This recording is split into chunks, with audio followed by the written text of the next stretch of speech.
On the 5th anniversary of our relationship, Duanja suddenly said he was going far away to open a branch office.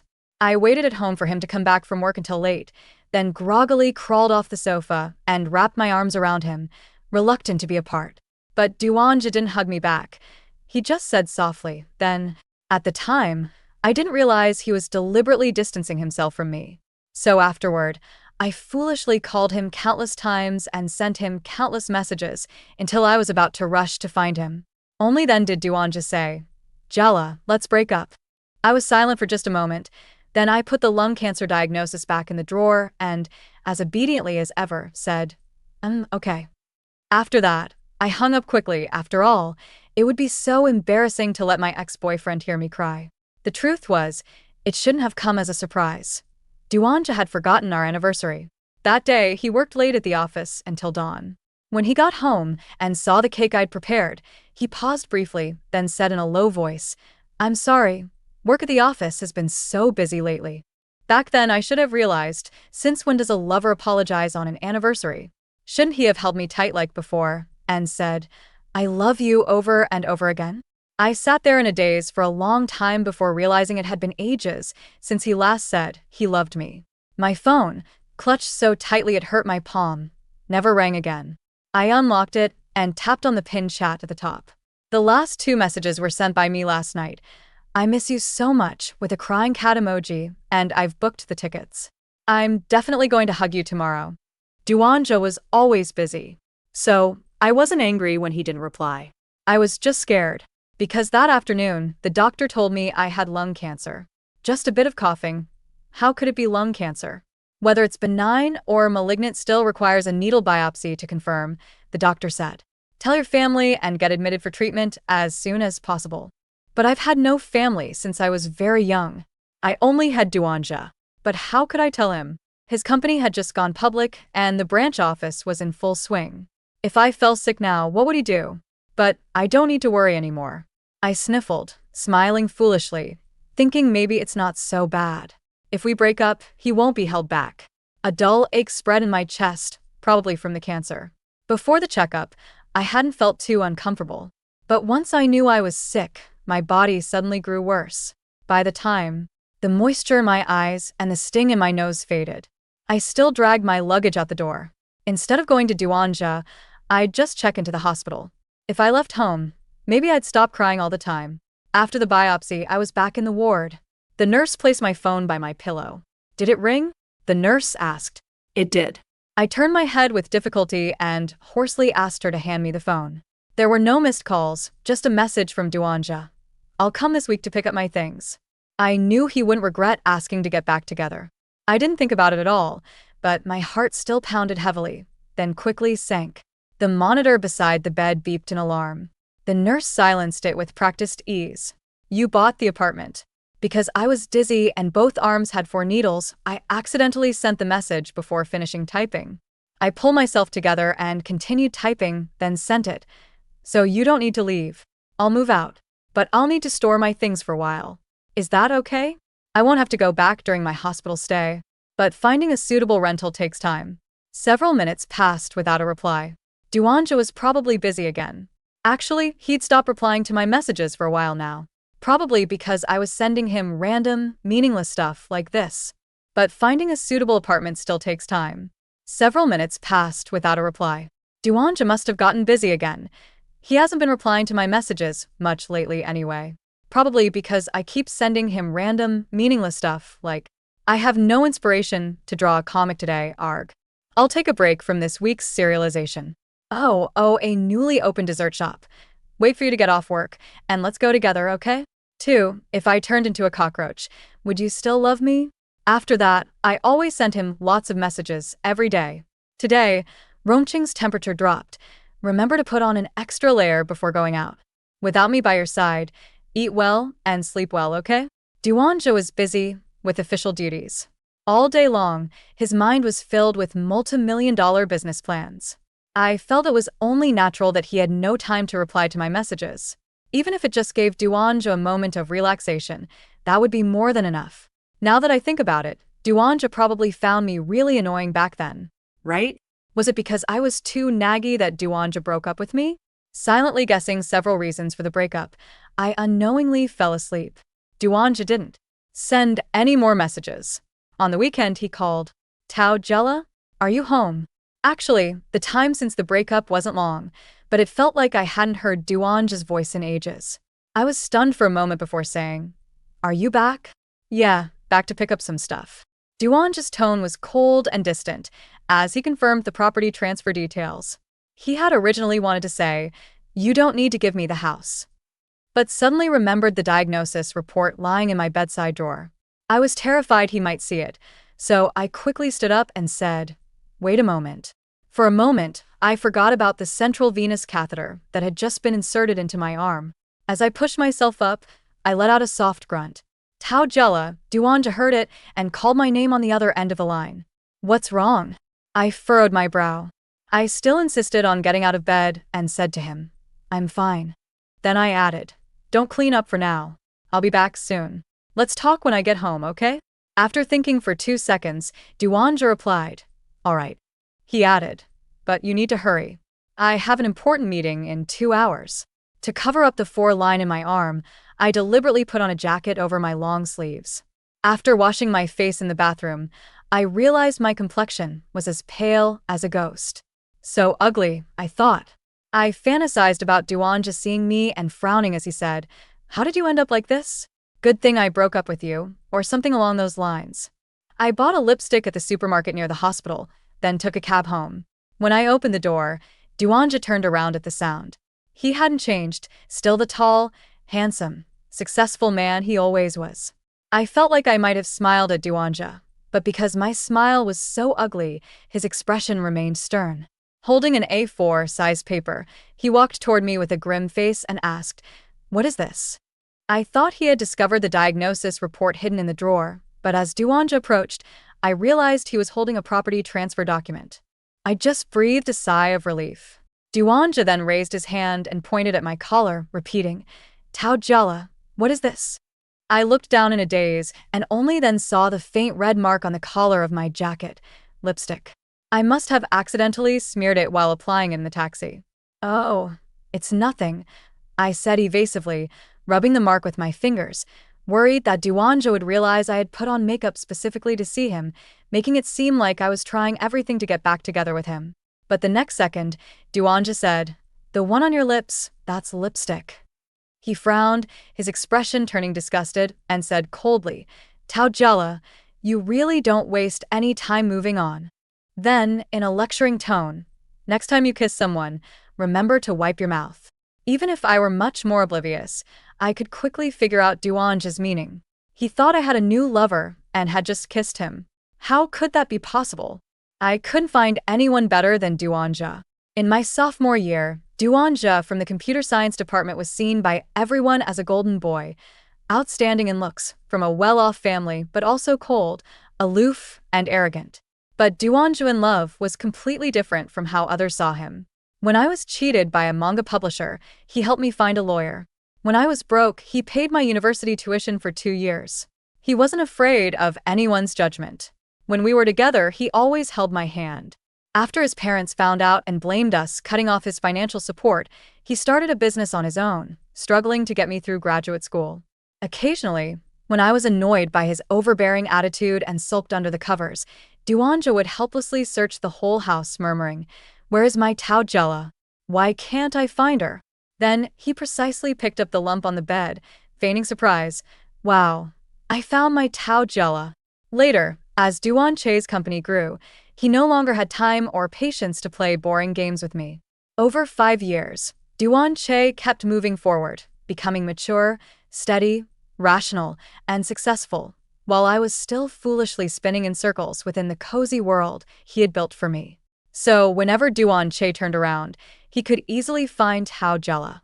But if Tao Jella was left behind, she would never find Duanja again. At that moment, seeing Duanja's fierce expression, I momentarily forgot we had broken up and wanted to immediately reach out and grab him, to tell him, No, that's not true. I have never kissed anyone but you. But before I could reach out, Duanja walked away, not letting me touch him.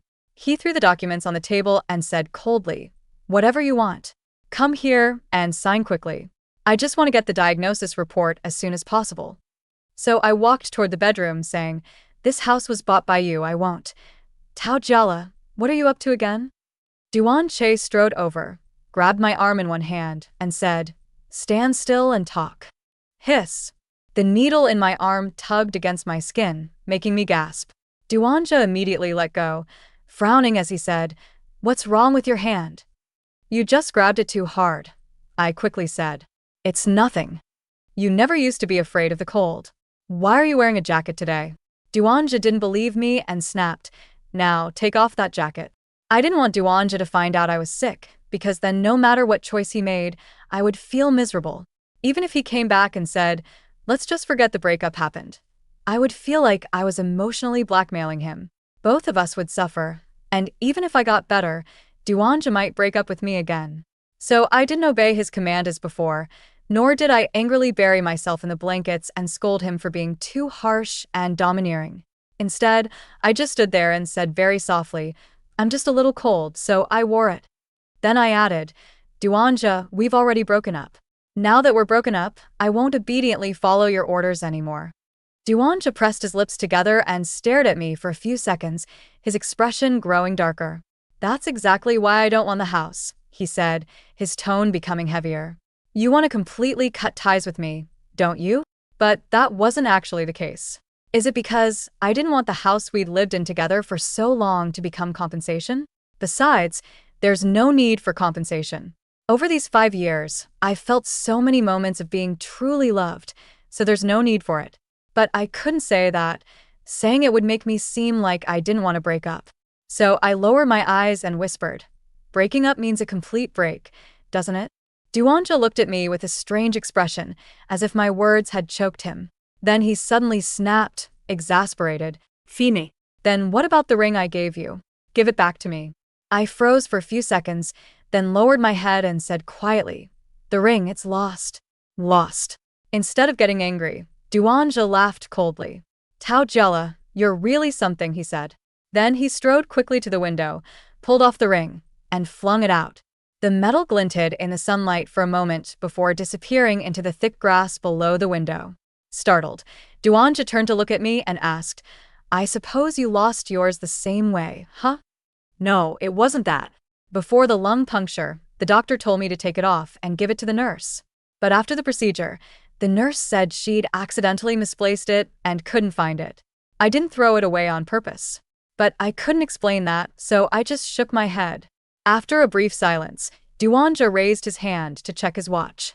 "I'll give you one more chance regarding the house. If you've made up your mind, just call my lawyer directly. Since we're going to sever ties completely, there's no need to see each other again, is there?" Out of the corner of my eye, Duanja walked out the door without looking back. "We really shouldn't see each other again because every time we do, it feels like dying all over again." I stared at the empty hallway, my mind uncontrollably drifting back to the times when Duanja used to leave home. Usually, before heading out, he would come back to the bedroom to kiss my forehead and softly say, "I'm off to work." When he finished putting on his shoes at the entrance, I would always rush downstairs to demand a tight hug. Duanja's embrace would make me close my eyes again, clinging to him reluctantly. "Tao Jella, I'm going to be late," Duanja would say with a serious tone, but he wouldn't let me go. When I looked up at him, he would wrap his arm around my waist and lower his head to kiss my lips. But at some point, I started waiting for him in the bedroom for a long time, only to find he never came upstairs to kiss me anymore. Buzz, buzz, buzz. The phone rang, snapping me out of my memories. I wiped my face haphazardly with my hand and pressed answer. The voice on the other end sounded unfamiliar. "Excuse me, is this Mr. Tao Jella?" "Yes," I said cautiously. "May I ask who?" "Hello, Mr. Tao. This is Black Pearl French Restaurant. We're very sorry, but the window seat you reserved for tomorrow evening has already been booked by someone else, so we've changed it to a center island table. Is that okay?" Tomorrow is Duanja's birthday. I had reserved the window seat at the French restaurant half a month in advance, wanting to celebrate with him while overlooking the city night view and drinking champagne. The person on the other end was still apologizing, explaining that the restaurant hadn't checked clearly when I made the reservation, which led to the double booking. "It's okay," I said good-naturedly. "I can sit anywhere." because Duanja wasn't going to come. Alone, it didn't matter where I sat. The cake I ordered couldn't be refunded, so I still went to that French restaurant. After I sat down, the cake was also delivered. Outside the huge floor-to-ceiling windows, the sunset filled the sky. I looked up for a moment and noticed that the seat I had originally reserved was still empty. After chemotherapy, I had no appetite, eating a little like chewing wax. The light inside the restaurant dimmed along with the sky outside. Correspondingly, the city night view outside the window became brighter. Dingling. In the romantic, tranquil atmosphere, the welcome bell at the entrance suddenly rang. I looked up and saw a tall man walking in. Even though the lighting was dim, I instantly recognized that striking face. It was Duanja. Why was he here? To surprise him for his birthday, I had planned to trick him into coming back to the capital and then tell him I was here. I had reserved a table at Black Pearl. How did he know I was here? My heart raced. What should I do? The food had gone cold. The cake was already cut. Should I quickly buy a new one? In my panic, I saw the woman following behind him. They didn't pass the counter, but walked straight to the long vacant window seat. Duanja pulled out the chair for the woman, gentle and courteous. After ordering, the woman said excitedly, "It's so hard to book a table here, yet you managed to get one with just 1 day's notice." Duanja's lips moved. He must have replied softly, but I could no longer hear him. So it wasn't the restaurant's oversight after all. Someone had snatched my reservation just to win a beauty's smile. And Duanja had no idea I was here. It was foolish to celebrate my ex-boyfriend's birthday, utterly foolish. So I had to leave quickly. Flustered, I paid the bill, grabbed the cake, and hurried toward the door. The dark wooden floor beneath my feet suddenly twisted. Though I wasn't crying, my vision blurred. Just as I was about to reach the door, I bumped into a waiter carrying a tray. With a loud crash, the dishes on it fell and shattered. Instantly, all eyes were on me, including Duanja and Tao Jala. A tall figure approached, and I heard his voice. "What are you doing here?" I couldn't make out Duanja's expression. Frowning slightly, I tried to back away, but he grabbed my arm, his voice cold and low. "Yesterday you insisted on cutting ties with me, and today you're stalking Tao Jala? I don't have time for your push-and-pull games." I weakly tried to pull my arm free and muttered in defense, "I wasn't stalking anyone." Suddenly my nose itched, and before I could rub it, a warmth gushed from my nostrils. Dazed, I looked at Duanja, hearing exclamations around me. "Sir, you have a nosebleed." I touched my nose belatedly and saw blood all over my hand. Why did my nose suddenly start bleeding, and of all times, right when Duanja and his date saw it? So embarrassing. Duanja took out a handkerchief from his pocket, trying to help me stop the bleeding. I shrank back, wiped my face clumsily with my sleeve, and muttered an apology. Then I hurried toward the restroom. The lights inside were bright, and I saw my blood-stained face, my red-rimmed eyes, and the tip of my nose. I laughed. I looked like such a clown. As I stuffed a tissue into one nostril to stop the bleeding, I cowardly thought I should just hide in here until they finished eating and left. The nosebleed finally stopped, but my throat suddenly itched. I couldn't help but give a muffled cough, which masked the sound of footsteps gradually approaching from outside the door. When the restroom door opened, I suddenly coughed up a mouthful of blood, splattering the white sink with streaks of crimson. My lips stained with blood, I gaped slightly and saw Duanja standing at the doorway. "Tao Jala." Duanja looked puzzled, as if doubting his own eyes. He walked over quickly and saw me turning on the water to wash away the bloodstains. "What's wrong with you?"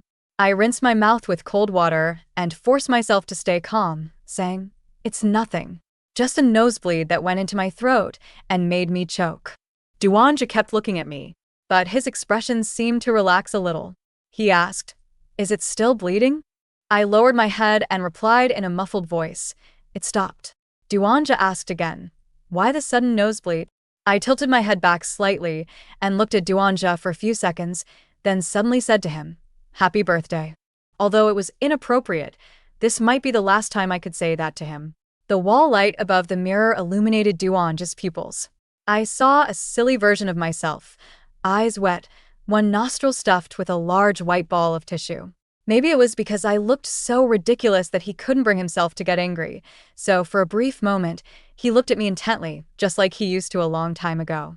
I remember after our first kiss, Duanj also looked at me in the bathroom mirror like this. He was too rough and broke my lip.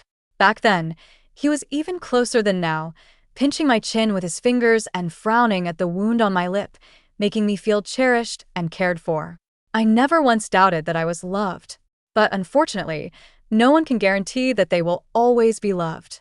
Duanj doesn't love me anymore. From now on, he'll have someone else to celebrate his birthday with. That's fine. So, Duanj suddenly said, "You came here just to say that to me?" I lowered my head and said, "No. I originally wanted to celebrate your birthday, so I booked it far in advance. Later I thought, since I'd never been here, I might as well come alone and try it." Then I said goodbye, walked around him, and went out the door. When I reached the door, the restaurant manager came up to apologize to me and handed me the cake box. "I'm very sorry, sir. We damaged your cake. If you need, we will compensate you with a new one." I took the cake box and saw the fallen fruit and messy cream through the transparent plastic lid. The manager pressed, "Do you want us to remake it and throw this one away?" "Thank you, no," I said. "I'll take this one." As I walked out, a taxi happened to pull up. The driver's window was down, and he leaned out to ask, "Where to?" I opened the door and replied, "Central Hospital." Suddenly, a hand stopped me. I turned around and saw Duanja, who should have been inside the shop, standing behind me. "Taujela," Duanja asked with a frown, "why are you going to the hospital?" My heart felt like it was about to burst out of my chest. I stood there dumbfounded beside the taxi, my lips moving but unable to utter a single word.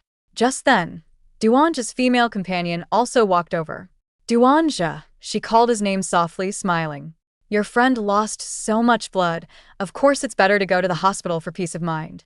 Then she looked at me and said gracefully, "Hello, I'm Jiang Shuran. I'm Duanja's blind date." With that, she gently nudged Duanja's arm with her elbow and said affectionately, "So I can say this, huh? So she was the one you were set up with. Going on a blind date on your birthday means Duanja is quite satisfied with her, right?" Duanja didn't answer. He just lowered his hand. The driver urged, "Sir, are you coming or not?" I was stunned for a moment and said, "Oh, yes, I'm coming."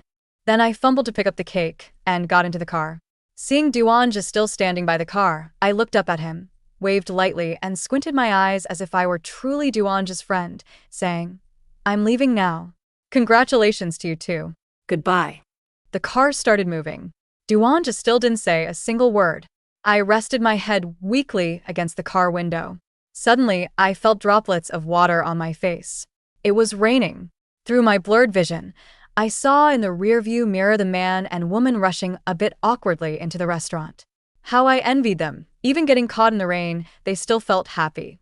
If I could avoid getting sick and not have to break up with Duanja, I would willingly be caught in the rain 100 times, no, 10,000 times. And if, during that time, I could huddle under an umbrella with Duanja, or take shelter under a narrow eaves, that would be even better. I stared out the window and suddenly laughed. How foolish. A person can never be caught in the rain 10,000 times in a lifetime. They can only be drenched by the same rain 10,000 times. By the time I arrived at the hospital, the rain had stopped. After telling the doctor about my sudden nosebleed and blurred vision, I underwent several more examinations. The next afternoon, the doctor walked into my ward with a grave expression. "Mr. Tao, all the test results are in," he said in a low voice. "The sudden nosebleed is due to secondary coagulation disorders caused by chemotherapy drugs, which can be managed with medication. As for the blurred vision, it's because your lung cancer has already metastasized to the brain." Brain metastasis? I propped myself up and asked, "So you mean there are tumors in my brain now?" "Yes," the doctor said, observing my emotions, and continued, "The tumor in your brain has already compressed the optic nerve. If surgery isn't performed soon, your vision problems will worsen rapidly, potentially leading to blindness." I don't remember when the doctor left. He comforted me for a bit and then suggested a treatment plan. I said dazedly that I'd consider it, but I couldn't even bear to think about having my head opened up. The doctor also said that even with surgery, there was no guarantee I'd regain my vision. In short, whether I had the surgery or not, I'd likely go blind. I thought things couldn't get any worse. If my initial reaction to being diagnosed with cancer was fear, now it was despair. I couldn't hold on to my life. I couldn't hold on to the one I loved, and I couldn't even pull myself together quickly and cut off my love for Duanja with grace and dignity. I was about to lose sight of Duanja, even in photos. Thinking of this, I quietly opened my phone and started carefully browsing through the photos inside. After looking a few times, a call suddenly came in. It was the cleaning lady from home. Jella, has your cough gotten better? I came back from my hometown this time and brought you a lot of fritillaria. It's really good for coughs. I'll bring it to you tomorrow. Thanks, Aunt Sheen, but there's no need. My voice was heavy with a nasal quality and a bit hoarse. I've already moved out of there. After hanging up, I remember the matter about the house that Duanja had mentioned before. It would be better to deal with it quickly while I could still see. I called the lawyer Duanja had recommended to me. After confirming that I was refusing the property, I also asked about terminating the contract with the comic platform. One of my ongoing webcomics would likely remain unfinished, but since the copyright had already been sold, there would be penalty issues. I didn't state the reason for not being able to finish it. Instead, I focused on asking about a few specific clauses in the contract. Duanja's lawyer was very professional and kind. I asked him not to tell Duanja about the comic contract termination, and he quickly agreed. Before receiving the lawyer's call, Duanja had just finished a 47-minute phone call with his mother. 40 of those minutes were filled with her questioning and tearful complaints. At first, it was relatively normal. His mother gently asked where he was and whether he had met with Miss Jiang and had dinner together. But after receiving a negative answer, she became agitated and hysterical. Duanja, did you ever actually break up with that Tao Jella?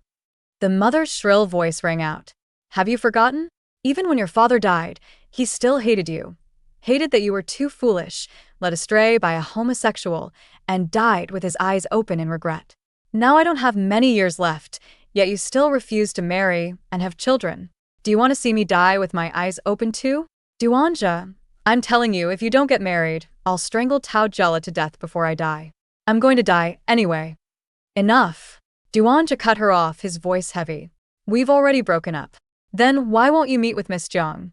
Do you have any idea how hard I worked to set up that meeting for you last time? The French restaurant she likes can never get a good table. I had to bribe the manager to jump the line and get you two seated by the window for your date. The mother's tone softened slightly. Miss Jiang is very pleased with you. She comes from a good family and is beautiful, a perfect match for you. With her father's background and connections, he'll definitely be able to help you in the future. Mom. Duanja listened quietly for a long time, then said, I need some time. The voice on the other end became shriller and more piercing, but Duanja seemed not to hear it anymore. His parents' reproach had never ceased since 5 years ago. At first, he thought time would soften their attitude toward Tao Jella, but it wasn't until he learned of his father's death that he realized how naive he had been. His father had died suddenly, and his mother suffered from severe kidney disease, requiring regular dialysis. Duanja returned to them like a fugitive who had been on the run for years, finally deciding to confess his guilt. Love was important, yet it seemed not the most important thing. Duanja was much more rational than a few years ago, believing he could accept the regret of a breakup. He would naturally compensate Tao Jella generously, and even if Tao Jella said she wanted to remain friends in the future, Duanja would be willing to go along. Before handling his father's funeral arrangements, Duanja went home once. He told Tao Jella that he was going to open a branch office. There was indeed a branch of his in Rongqing, but it had been established the previous year. Duanja thought that Tao Jella was so clingy, there was no way he could get used to a long-distance relationship. If Tao Jella could be the one to initiate a breakup under his deliberate coldness, that would save him a lot of energy and time. But Tao Jella never brought it up, and even said he wanted to come see him in the middle of the night. At that time, Duanja was at the hospital taking care of his mother, who had collapsed from illness. In that moment, he lost patience and decided to initiate the breakup himself. He had expected some back and forth, but to his surprise, Tao Jella only paused for a few seconds before agreeing, completely invalidating the speech Duanja had rehearsed all night. Actually, the matter of the house could have been handled by a lawyer from the start, but Duanja didn't know why he insisted on going back to meet in person, almost as if to verify whether Tao Jella's decisiveness was an act. In the end, to avoid being driven to the brink of irrationality by Tao Jella again, Duanja still entrusted the property matter to a lawyer. Seeing the lawyer's call, Duanja suddenly remembered the look Tao Jella had given him at the French restaurant. His heart raced for a moment. In the brief seconds before answering, he was certain he would hear that Tao Jella had accepted the property. Mr. Duan, hello. The lawyer's voice came through. Mr. Tao has declined the property gift.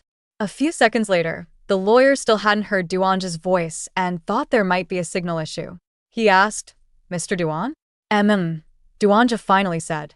I see. Goodbye, lawyer. All right, Mr. Duan. Good. Did he say anything else? Duanja's voice was a little hoarse as he pressed further. Other than the property, did he ask you anything? Yes, the lawyer replied. Mr. Tao also asked about terminating the contract with the comic platform. It seems that for some special reason, he has to suspend the serialization of his contracted comic. On the night he received the lawyer's call, Duanja did not leave his office. Recently, he had been working overtime more than usual, trying to suppress the baseless unease growing inside him. But the methods that had worked before completely failed that night. The next morning, Duanja flew back to the capital. Perhaps he had left something very important at home. He thought that going back home should help him find some clues. If he happened to run into Tao Jella on the way, he could also ask if he was facing any difficulties. Although they had broken up, he could still magnanimously help Tao Jella until his problems were resolved. When he got home, Duanja found that someone had been there. He unlocked the door and saw the cleaning lady wiping the table. Mr. Duan, she said, somewhat surprised to see him enter. You rarely come home at this hour. But it's just as well. Could you please give this medicine to Jella? The lady took out a bag of fritillaria from a cloth bag in the entrance. I told him this medicine is good for coughs, but he wouldn't take it. Kids don't know anything. You give it to him, tell him to steam it with a pear, and eat it. He'll listen to you. He coughed. Duanja frowned and asked, he went home yesterday. Jella has been coughing for a long time. Didn't you know? The aunt replied patiently, I called and told him yesterday. She said worriedly, but Jolly's voice sounded off, as if he had just been crying, muffled and not as energetic as before. Is his illness getting worse? Ill? Coughing for a long time? Duanja knew nothing. He stood frozen in place, holding a heavy bag of medicine. Images of Tao Jia from after their breakup began flashing through his mind. Lips coated with lipstick, wearing an overcoat even in early summer, turning pale from the pain of a slight scratch on his arm, suddenly getting a nosebleed at the French restaurant. Duanja pieced together the scenes from his memory and felt a sense of unease stronger than ever before. Then a word came to mind. Central Hospital. That day, after leaving the restaurant, Tao Jia had gone to Central Hospital. On the way to the hospital, Duanja had considered some possibilities. Maybe Tao Jella was pretending to be sick to gain his sympathy. Maybe Tao Jella just had a minor cold that developed into mild pneumonia. After all, in the past, even a mosquito bite would make Tao Jella cling to him and act spoiled, so it couldn't be anything serious. After arriving at the hospital, Duanja couldn't find Tao Jella in the respiratory department. He thought maybe Tao Jella had recovered and been discharged. He took the elevator back to the first floor. Just as he was about to walk out of the inpatient building, he saw Tao Jella sitting in a wheelchair, being pushed past him by a nurse. He looked at Tao Jella, but Tao Jella didn't see him. Duanja then followed Tao Jella back into the elevator. In the crowded elevator, Duanja stood right next to Tao Jella. He lowered his head slightly and could see Tao Jella's pale face and thick eyelashes. But even this close, Tao Jella still hadn't noticed him. When they reached the respiratory department, Tao Jella didn't get out. By the time they arrived at the top floor, only Duanja, Tao Jella, and the nurse remained in the elevator. Ding dong, the elevator doors opened. Duanja saw the floor sign on the opposite wall, Oncology. Then he watched as the nurse pushed Tao Jella out of the elevator. The elevator doors slowly closed. Duanja remained motionless for a long time, his mind and body seemingly frozen. It can't be, he thought. Then he quickly pressed the door open button and, before the elevator could descend, rushed back in. He must be visiting a patient. How could Tao Jella have cancer? In the empty, quiet corridor, filled with the smell of disinfectant and medicine, Duanja walked at a pace neither fast nor slow, as if hesitating or timid. Duanja couldn't find Tao Jella. Suddenly, he really wanted to shout, "Where is my Tao Jella?" and hoped that in a moment, he would find a healthy Tao Jella under the blanket. But Duan just soon felt fear, because there were so many beds here, but he didn't want to find Tao Jella in any of those blankets. Tao Jella couldn't be sick. Duan just suddenly realized he might have made a mistake. He could accept losing love, but he couldn't accept losing Tao Jella. He shouldn't have broken up. In an instant, Duan's heart seemed to start beating again, and he thought, if Tao Jella appeared before him right now, he would get back together with him. At that moment, the caregiver came out of a ward further down the hallway.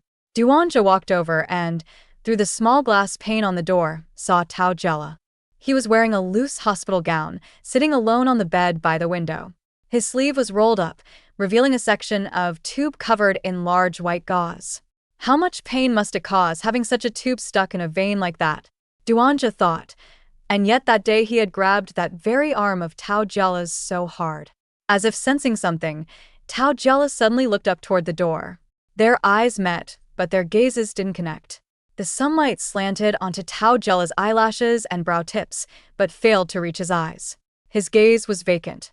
A few seconds later, Tao Jella lowered his head again. He reached under his pillow, fumbled for a moment, and took out a ring. With eyes downcast, he carefully and preciously tried to slide the ring onto his finger.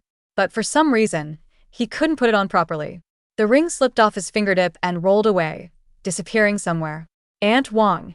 Tao Jella looked up toward the door and called out frantically, "Aunt Wang." No one answered. The caregiver had vanished somewhere. Tao Jella gave up seeking help. He hurriedly got out of bed, bent over, and knelt on the floor, groping inch by inch. He felt like he had been searching for a long time and still hadn't found it, but that was okay. He heard the ward door open, so he said, "Aunt Wang, please help me find my ring. I can't find it. How could I lose it?" Tao Jella was still on the floor searching, his voice trembling, muttering to himself in a low voice, "Such an important thing. What if I can't find it?" Suddenly, Tao Jella felt his hand being grasped. The hand was different from the caregiver aunt's, but it felt even more familiar to Tao Jella. Tao Jella looked up, his lips slightly parted, and tears immediately streamed down. He was pulled up from the floor and heard the voice of Duanja, whom he missed so much. "Tao Jella, what's wrong with you?" When standing outside the ward, Duanja didn't feel much. He just calmly watched Tao Jella, feeling his limbs gradually go numb. But now, holding Tao Jella's hand, a dull pain spread from his fingertips, quickly burning across his entire skin. "Tao Jella." Duanja looked at Tao Jella and repeated, "What's wrong with you?" Each word seemed to be squeezed from the depths of his throat. Duanja looked into Tao Jella's eyes, which kept shedding tears, and said, "Tao Jella, look at me, look at me." Tao Jella could no longer see Duanja. His vision was so impaired that he could only vaguely make out a silhouette. The doctor said that if the brain cancer continued to progress, he might also experience memory decline or progressive amnesia. Tao Jella could no longer see Duanja and didn't want to forget him, so he had been keeping Duanja's ring on him. He had only taken it off just now because of the examination. A thought occurred to Tao Jella, and he said in a very soft voice, "Are you here to take back the ring?" Tao Jella wanted to say, "Didn't you already not want it? Didn't you throw it away? Can't you not take it back?" But because his own ring had really been lost by the nurse, he felt a bit guilty and didn't say it out loud. Tao Jella's face was covered with tear streaks, his eyes and nose tip appearing very red against his pale face. His tone was timid and at a loss, which stirred a violent feeling in Duanja, like the pain of oxygen being drained away. "No." Duanja choked out, "No." He laid Tao Jella on the hospital bed, then picked up the ring from the floor, returned to Tao Jella, took his hand again, and slipped the ring onto his finger. But Tao Jella had lost so much weight. The ring, originally a size too big, now it was loose on any finger, but as soon as it was on, Tao Jella clenched his hand. He curled up on his side, tucking the ringed hand into his chest, as if afraid the ring would fall off again, or that Duanja would take it away. "Tao Jella." Duanja called his name very softly. "Wait for me here. Don't get out of bed by yourself, okay?" Duanja walked out of the ward. Wanting to go to the doctor's office to ask in detail about Tao Jella's condition, he passed by the water room when he saw several nurses gathered chatting. "Sister Wang, are you okay being out here so long?" one of them said to Tao Jella's nurse. "That kid just seemed to be calling for you. Teach, don't bother with him. The nurse surnamed Wang said smugly. He's been hospitalized so long, and not a single visitor has come for him. Patients like this with no family are the easiest to mess with. Once, I was too lazy to go out and get him a meal because of the heat, and he just obediently went hungry. What did you say? Duan just stood behind her, his voice cold. Say that again. That nurse turned around, startled by Duan's sinister expression. Who are you? I am Tao Jella's family, Duan just said through gritted teeth, staring at the terrified face before him. You should be grateful this is a hospital, so I won't touch you. But from today onward, I guarantee that you and your family will have no place to stand in the capital. Now, get out of my sight. After leaving the doctor's office, Duanja first made several phone calls in the stairwell, then went to the restroom to wash his face with cold water. Only after ensuring his emotions were under control did he return to the ward. Tao Jella buried half of her face under the blanket, leaving only her bright but empty eyes, still marked with red streaks. She could tell from his footsteps that Duan Zhou was the one approaching. Not knowing what to say, she felt a bit troublesome. She hadn't meant to end up in such a miserable state, nor had she intended for Duan Zhou to discover her like this. Worried that he might feel conflicted, she tried to sound generous, forcing a smile and saying, I'm fine really. Besides, the nurse is taking care of me, so you don't have to worry. You should go back first. I fired your nurse, Duanja said as he sat down by the hospital bed. Tao Jella froze for a few seconds before stupidly replying, Oh. Duanja continued, I've made the arrangements. The neurosurgery team in Country M is ready. We're transferring hospitals tomorrow morning. Tao Jella finally realized that Duanja seemed to know everything, and she could almost guess his decision. But Duanja could have gone on living carefree. Jiang Shuran, your blind date, she suddenly said. Would she mind if you do this? Duanja looked at him with a heavy gaze and said, This has nothing to do with her, but we've already broken up. Tao Jella finally said, If we're broken up, I shouldn't be meddling in my ex-boyfriend's affairs. We're not breaking up. Duanja grabbed Tao Jella's hand, his tone as domineering and willful as before, but he only repeated, We're not breaking up. But back then, you were the one who wanted to break up with me. Tao Jella tried to pull his hand back, not letting him hold it, but his strength was too weak to pull it free. He just cried and said, You wanted to break up with me long ago. You ignored me, didn't return my calls or messages. I understand, you don't want me anymore. Duanja half knelt by the bed, holding Tao Jella in his arms, and said, I'm sorry, I was wrong. Then he added, I won't abandon you. Duanja said it over and over again, until Tao Jella gradually stopped crying and fell asleep. Tao Jella's sleeping face was still like a child's, well-behaved, quiet, and without a trace of temper, as if by crying himself to sleep he had forgotten all the grievances. He would soon forgive Duanja, but Duanja could never forgive himself. He had failed his lover. He had first given Tao Jella so much love, then taken it all away when Tao Jella needed it most, leaving him to face the terrifying disease alone. Tao Jella was in so much pain but didn't dare to tell him. When he coughed up blood from lung cancer, he said it was because he choked and pretended everything was fine, smiled and said goodbye. Goodbye, so that's what it meant, Duanja thought. Tao Jella's family had left him long ago, and then, when he was severely ill, he had to accept that his only lover was leaving too. How must Tao Jella have felt at that moment? Tao Jella's brain tumor surgery was very successful. On the third day after the operation, he regained most of his vision. But when he opened his eyes, he asked Duanja, Who are you? Tao Jella had forgotten Duanja after all. The doctor said it might be due to the brain tumor's pressure, or it could be progressive amnesia caused by the surgery. Every morning when he woke up, Tao Jella would always see Duanja as the first person, but every day Tao Jella would ask him, Who are you? Sometimes Tao Jella would smile and grab Duanja's hand, saying, We seem to have met somewhere before, right? You're so handsome. You'd be perfect as my boyfriend. Other times, he would act as if he'd seen an enemy, not only withdrawing all affection but also hitting and kicking Duanja, screaming and refusing to let him near. The scars on Duanja's body grew more and more, but he never left Tao Jella's side. When he received his mother's call, Duanja was in the hospital room getting stitches. Today's Tao Jella was the one who didn't like him. He had shattered the window glass and tried to jump, but Duanja hugged him and stuffed him into the blanket. Luckily, once inside the blanket, Tao Jella would become docile, staying quiet as if waiting to be found by someone. Duanja's arm was badly cut by the glass, but he still refused to leave Tao Jella's room, so the doctor had to stitch him up right there in the ward. "Duanja, are you eloping with that Tao Jella?" His mother's hysterical voice came through the phone. "Neglecting the company and business, not even coming home. Are you going to make me die in front of you before you turn back?" Duanja's gaze rested on the hospital bed. He said softly to his mother, "I'm sorry," and hung up the phone. The next morning, he received a call from his mother's nanny, saying that his mother had taken an overdose of sleeping pills the night before and had just been revived. The nanny cautiously asked, "Mr. Duan, you'd better come back and see her. I'm afraid she'll try to kill herself again when she wakes up." Duanja was silent for a moment before replying, "Then please keep her company. I'll give you an extra bonus."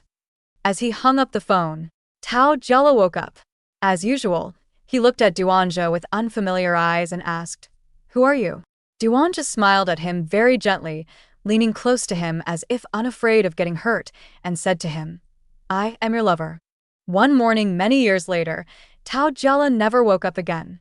Duanja sat by the hospital bed waiting for a long time, but didn't hear the question he would ask every day. Tao Jella had never remembered Duanja. Duanja's mother had passed away from illness a year before, and now Tao Jella was gone too. Duanja had just been diagnosed with terminal stomach cancer. In his anguish, he thought, so this is how Tao Jella felt back then. When the doctors and nurses made their rounds and noticed something was wrong, they performed a perfunctory resuscitation on Tao Jella. Duanja wouldn't let them cause Tao Jella any pain and quickly sent them away. He covered Tao Jella with the blanket, feeling as if Tao Jella were just asleep, but when Tao Jella was asleep, he would wake up on time. Duanja thought Tao Jella must be angry with him again, so he softly called Tao Jella's name, just like many years ago, searching for his lover who was right before his eyes, asking, "Where's my Tao Jella?"